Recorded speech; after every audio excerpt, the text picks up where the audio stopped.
My channel केम विद्या यानी कि chemistry विद्या। और आज हम जिस टॉपिक पर डिस्कशन करेंगे वो है एरोमेटिसिटी। ये एक इम्पॉर्टेंट पार्ट है क्योंकि ये हमें ऑर्गेनिक केमिस्ट्री में ये बताता है कि कंपाउंड एरोमेटिक है, एंटी एरोमेटिक है, नॉन एरोमेटिक है। क्योंकि इसी के बेस पे हम जब आगे डिस्कशन करते हैं R group, R plus R minus I plus I, तो जब ये ग्रुप देखते हैं तो हम उनमें देखते हैं कि एरोमेटिक कंपाउंड में पोजीशंस के अकॉर्डिंग हम उसके इफेक्ट को चेक करते हैं। तो एरोमेटिक कंपाउंड जैसे कि हमने बेंजीन देखी होगी रिंग, उसमें हम देखते हैं कंटिन्यूअस कॉन्जुगेशन होता है। तो वो एरोमेटिक क्यों है वो आज हम डिस्कशन करेंगे और बाकी ग्रुप्स को भी आज हम चेक करेंगे। ठीक है, तो जो हमारा फर्स्ट चैप्टर है वो IUPAC नोमेनक्लेचर पे था, जो कि फर्स्ट लेक्चर है। उसके बाद हमने टॉटोमेरिज्म करी थी और आज हम एरोमेटिसिटी कर रहे हैं। ठीक है, अगर आप लोगों को वो दोनों लेक्चर नहीं आते हैं तो आप इसी चैनल पर दोनों वीडियोस देख सकते हैं। Let's start aromatic compounds. Aromatic compounds में क्या होते हैं, जैसे कि उस ग्रुप के मेन कैरेक्टर्स और जो एंटी एरोमेटिक है उसके कैरेक्टर्स और नॉन एरोमेटिक है उनके कैरेक्टर्स। तो हम एक एक करके देखते हैं और तीनों में एक साथ ही हम डिफ्रेंशिएट कर लेंगे। तो ये बस ये 3 रोज ही काफी हैं हमें समझने के लिए, इससे ज्यादा पढ़ने की हमें जरूरत नहीं है। ठीक है, इन्हीं से हम डिस्क्राइब कर सकते हैं कि ये एरोमेटिक है, एंटी एरोमेटिक है, नॉन एरोमेटिक है। तो एरोमेटिक, एंटी एरोमेटिक और नॉन एरोमेटिक में फर्स्ट कंडीशन ये है कि तीनों ही साइक्लिक होने चाहिए। ठीक है, सेकंड देखते हैं। सेकंड में हाइब्रिडाइजेशन है। हाइब्रिडाइजेशन में एरोमेटिक कंपाउंड में sp2 और sp इन दोनों में से कोई भी हो सकता है रिंग में। दूसरा है एंटी एरोमेटिक में sp2 कार्बन होने चाहिए और नॉन एरोमेटिक में इट में भी sp3, sp2 तीनों में से कोई भी हो सकता है।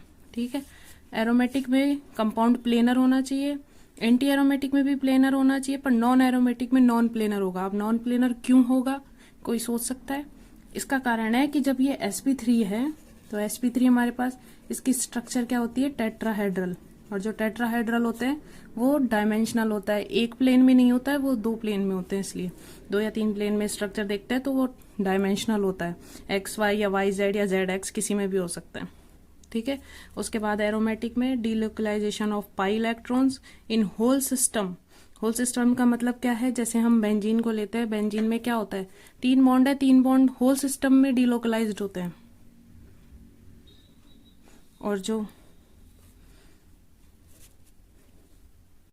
और जो कि क्यों होता है वो हम देखते हैं, क्योंकि उसमें जो इलेक्ट्रॉन होते हैं वो 4n+2 पाई इलेक्ट्रॉन की फॉर्म में होते हैं। जब हम इसको सॉल्व करते हैं 0 रख के, 1 रख के, 2 रख के, तो हम आगे देखते हैं कैसे आता है।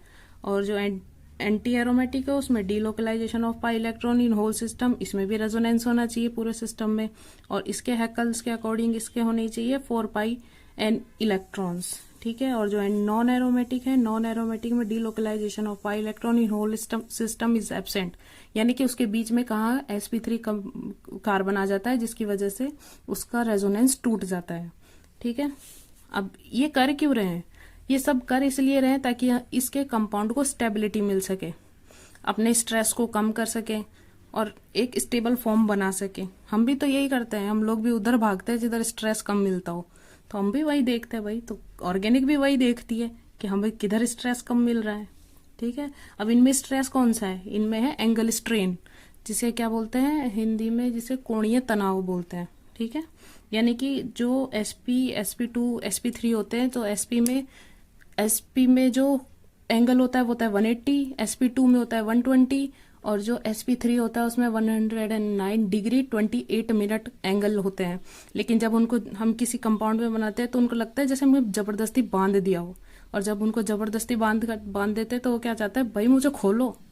तो वो खुद को एक्सपेंड करने के लिए क्या करते हैं, स्ट्रक्चर चेंज कर देते हैं उसकी। अब उसकी स्ट्रक्चर चेंज कर देते हैं तो sp3 वाला क्या करता है, स्ट्रक्चर चेंज करके एक प्लेन से उठ के दूसरे प्लेन की तरफ खुद की डायरेक्शन घुमा देता है, फिर तिरछी टेढ़ी मेढ़ी स्ट्रक्चर बना के खुद को स्टेबल कर लेता है। अब आगे का एग्जांपल्स है हमारे पास देखने के लिए, तो अभी तो फिलहाल हम इसमें देखते हैं कि 0, 1, 2 रखने पे हमारे पास क्या आ रहा है।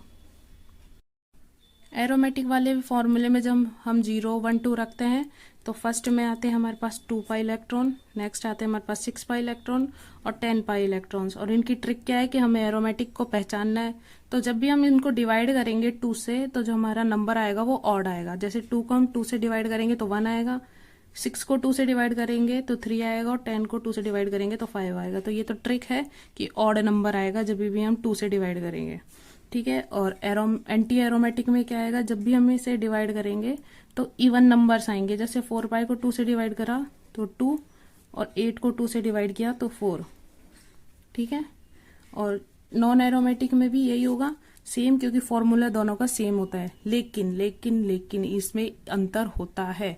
नॉन एरोमेटिक और एंटी एरोमेटिक में अंतर क्या होता है कि यहाँ पे sp3 होता है और यहाँ sp2 होता है। इधर ये प्लेनर होता है और ये नॉन प्लेनर होता है, और इसमें डीलोकलाइजेशन टूट जाता है क्योंकि बीच में sp3 कार्बन आ जाता है, ठीक है। उसकी बहुत सिंपल एग्जाम्पल है, अभी देखते हैं। बहुत आसान सा है, कोई बहुत ज्यादा देर नहीं लगती इसको करने में, ठीक है। जो फर्स्ट एग्जाम्पल हमारे पास है, एक बनी हुई स्ट्रक्चर। पहले तो हम इसका यूपीएससी नेम लिखते हैं, साइक्लो, क्योंकि ये साइकिल में है। प्रोप किस लिए, क्योंकि 1 2 3 1 2 3 कार्बन है। प्रोप एक डबल बॉन्ड है, इसलिए इन, उसमें से एक हाइड्रोजन हटा के हमने कैटायन बना दिया, इसलिए इनाइल। साइक्लोप्रोपिनाइल कैटायन, क्योंकि पॉजिटिव को कैटायन बोलते हैं और निगेटिव को एनायन बोलते हैं। और टोटल पाई इलेक्ट्रॉन हमारे पास कितने हैं, 2। तो क्या हम देख सकते हैं 2 पाई इलेक्ट्रॉन किस में आते हैं, एरोमेटिक में। तो ये कंपाउंड क्या हो गया, एरोमेटिक। नेक्स्ट हमारे पास है 2 पाई इलेक्ट्रॉन, फिर से 2 पाई इलेक्ट्रॉन यानी कि एरोमेटिक। लेकिन इसका जो रियल हाइब्रिड बनता है वो बनता है ये, क्योंकि इसमें जो ये पॉजिटिव है ना, ये एक ही, जरूरी नहीं है हमें इस कार्बन पे दिखाया गया तो ये इसी कार्बन पर है। ये जब इस डबल बॉन्ड के साथ रेजोनेंस करते हैं तो ये सारे कार्बन पे ये पॉजिटिव घूमता है और ये डबल बॉन्ड भी पूरी स्ट्रक्चर में घूमता है, इसलिए ये इसका रियल हाइब्रिड ये होगा कि पॉजिटिव चार्ज सारे कार्बन पे ही आ रहा है। नेक्स्ट एग्जाम्पल हमारा थर्ड है, जो कि बहुत सिंपल सा है। इसका भी हम पहले आईयूपीएससी नेम लिखते हैं।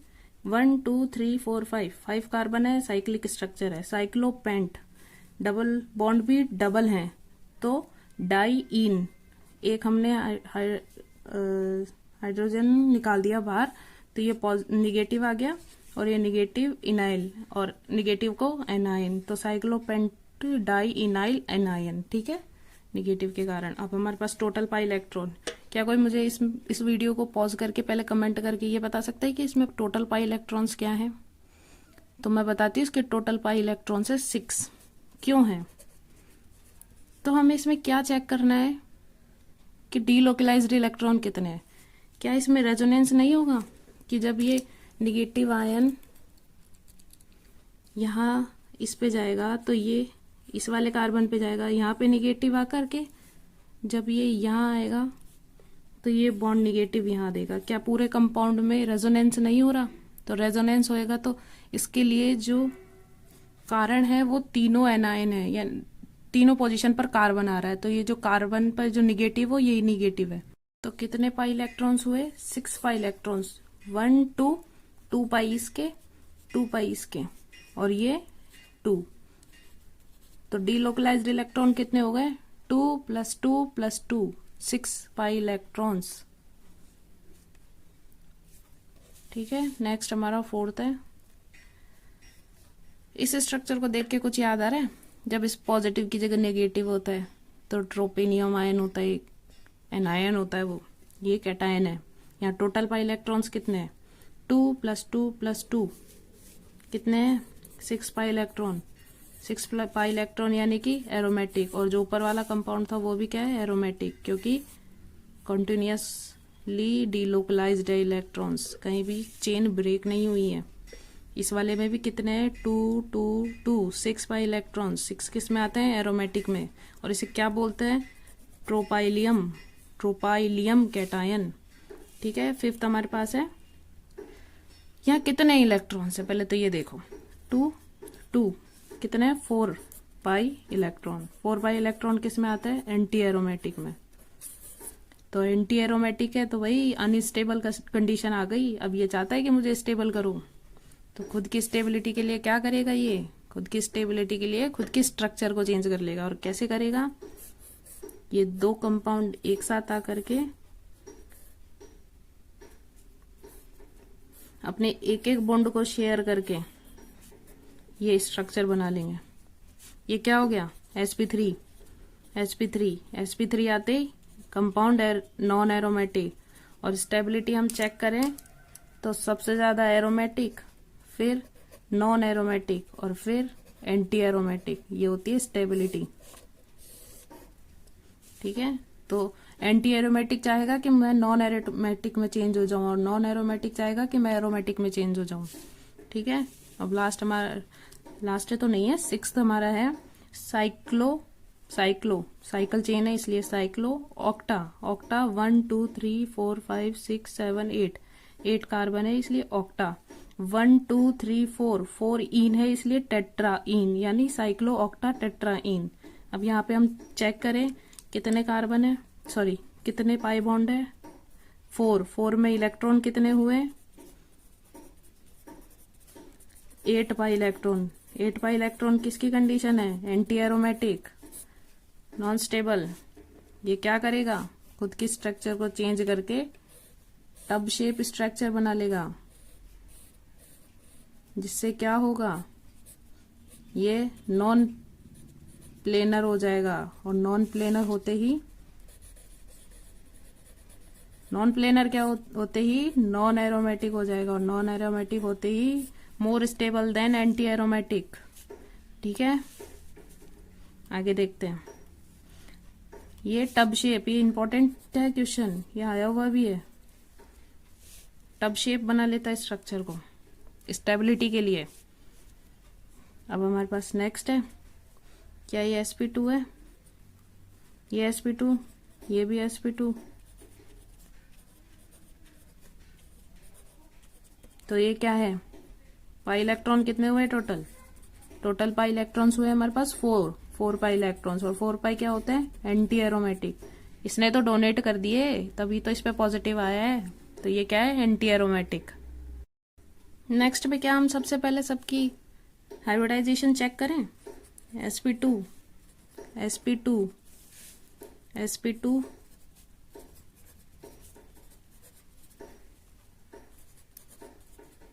नहीं भाई, हमारे पास एक अलग भी आ गया है sp3। इसके कारण क्या हो जाएगा, ये नॉन प्लेनर यानी कि नॉन एरोमेटिक। क्या हो जाएगा, ये नॉन एरोमेटिक। ठीक है, नेक्स्ट में भी हमारे पास 2 sp3 कार्बन आ गए, sp3 के कारण नॉन एरोमेटिक। ठीक है, अब हमारे पास एक नेक्स्ट पॉइंट है, पॉइंट बड़ा सिंपल सा है, पॉलीसाइक्लिक एरोमेटिक कंपाउंड्स। पॉलीसाइक्लिक यानी साइकिल यानी एक चेन, एक साइक्लिक। पॉली मतलब बहुत सारी एक साथ जुड़ी हुई है। अब किस तरह से जुड़ी हुई है, या तो वो एक साथ जुड़ी हुई है या वो बीच में उनके बॉन्ड आ रहा है, एक दीवार बन गई है दो लोगों के बीच, वही बॉन्ड है। वो क्या करती है, दो लोगों को अलग करती है, इसलिए। तो फ्यूज्ड पॉलीसाइक्लिक, फ्यूज्ड मतलब जुड़ी हुई, फ्यूज्ड हुई हुई एक साथ। Whole system is considered for aromaticity. यहाँ हम अलग अलग नहीं चेक करेंगे, इस पूरे कंपाउंड को हम एक ही कंपाउंड मानेंगे। और इस कंपाउंड में चेक करेंगे तो यहाँ हमारे पास 10 पाई इलेक्ट्रॉन है, 10 पाई इलेक्ट्रॉन है। इसको हम 2 से डिवाइड करेंगे तो 5 ऑड नंबर आ रहा है, ऑड है, तो ये हमारे पास एरोमेटिक। ठीक है, नेक्स्ट हमारे पास 14 है, 2 2 2 6 2 2 2 8, 6 + 8 14 pi electron divide by 2 7 odd है, एरोमेटिक है। ये सब हमारे पास एरोमेटिक है। लेकिन यहाँ हमारे पास कितने हैं, 14 डिवाइडेड बाय 2 7। नेक्स्ट हमारे पास है आइसोलेटेड मतलब दो लोगों के बीच में दरार होने के कारण वो अपना इंडिविजुअल स्टेबलाइजेशन बताएंगे, भाई मैं भी अलग हूँ, तू भी अलग है, अलग अलग रह। तो अलग अलग रहने के लिए ये अपने आप को स्टेबल बताएगा, मैं एरोमेटिक हूँ, ये खुद को बताएगा मैं भी एरोमेटिक हूँ। लेकिन इनके बीच में क्या है, एक दरार। ऐसे ही 3 कंपाउंड भी हो सकते, 3 ग्रुप भी एक साथ जुड़ सकते, 3 बेंजीन एक साथ जुड़ी हुई है, पर तीनों के बीच में दरार है। सब अपने आप को अकेले बताते हैं मैं एरोमेटिक हूँ, मैं सबसे ज्यादा स्टेबल हूँ। ठीक है, लास्ट हमारे पास है हेटेरोसाइक्लिक एरोमेटिक कंपाउंड। हेटेरोसाइक्लिक मतलब एक फैमिली है, उस फैमिली के बीच में एक अलग ही आदमी आ गया। कार्बन फैमिली है पूरी, भाई carbon carbon carbon carbon carbon, बीच में एक नाइट्रोजन साहब आ गए, नाइट्रोजन आके दरार डाल दी तो हेटेरोसाइक्लिक। लेकिन उसने कहा कि भाई मैं तुम्हें अलग नहीं करूंगा, मैं तुम्हारी स्टेबिलिटी बढ़ाए रखूंगा। तो बढ़ाए रखने के का मतलब क्या है, कि इसने इनकी एरोमेटिसिटी को डिस्टर्ब नहीं किया। इसने अपने पाई इलेक्ट्रॉन दिए और ना ही खुद ये डबल बॉन्ड लिया। ये तो अपने आप चुपचाप बैठा है बीच में आके, और इसकी एरोमेटिसिटी वैसे की वैसे ही है। तो एरोमेटिसिटी है पूरी, एरोमेटिक है compound. Lone pair in sp2 hybridise orbital, lone pair not delocalised, ये डिलोकलाइज्ड नहीं हो रहे हैं, यानी अपनी पोजीशन चेंज नहीं कर रहे हैं, डिस्टर्ब नहीं किए इन्होंने इस कंपाउंड की एरोमेटिसिटी को। ऐसा ही दूसरा एग्जांपल है हमारे पास पायरोल, वो इससे पहले वाले को बोलते हैं पायरिडीन और ये है पायरोल। ठीक है, पर इसमें ये नाइट्रोजन साहब आके, मैं बाहर से तो आया हूं तुम्हारे बीच में, लेकिन मैं तुम्हारी स्टेबिलिटी को बढ़ाऊंगा, क्योंकि ये अपने नाइट्रोजन दे करके इसमें डीलोकलाइजेशन कर देता है, जिससे ये कंपाउंड एरोमेटिक हो जाता है। ठीक है, lone pair electron are part of aromatic system, इन्होंने अपने इलेक्ट्रॉन दिए, कंट्रीब्यूट किया, तभी जाके इस फैमिली में जुड़ पाए। इस फैमिली में जुड़ करके इन्होंने स्टेबिलिटी बढ़ा दी। ठीक है, क्योंकि कंपाउंड एरोमेटिक हो गया। लास्ट हमारे पास दो एग्जाम्पल है। फ्यूरेन, जब ऑक्सीजन होगा तो उसे फ्यूरेन, और जब सल्फर होगा तो उसे थायोफीन बोलेंगे, और दोनों के ही लोन पेयर डीलोकलाइज्ड होते हैं, जिसकी वजह से इसकी एरोमेटिसिटी बनी रहती है। या फिर ये मान लो कि एरोमेटिक कंपाउंड बन जाता है इसके कारण ही, क्योंकि ये लोन पेयर डीलोकलाइज्ड होने के कारण ही एरोमेटिक कंपाउंड बन रहा है। ठीक है, thanks for watching and please lecture पूरा देखना, कुछ मिस मत करना। ठीक है, थैंक यू। एंड गाइज, अपना टेलीग्राम चैनल भी है और इंस्टा पर आईडी भी है, तो आप मुझे वहाँ फॉलो कर सकते हैं, और चैनल पर जो टेलीग्राम पर है उसमें ज्वाइन भी कर सकते हैं। दोनों ही कैम विद्या के नाम से, और दोनों के ही लिंक डिस्क्रिप्शन बॉक्स में मैं दे दूंगी। ठीक है, थैंक यू।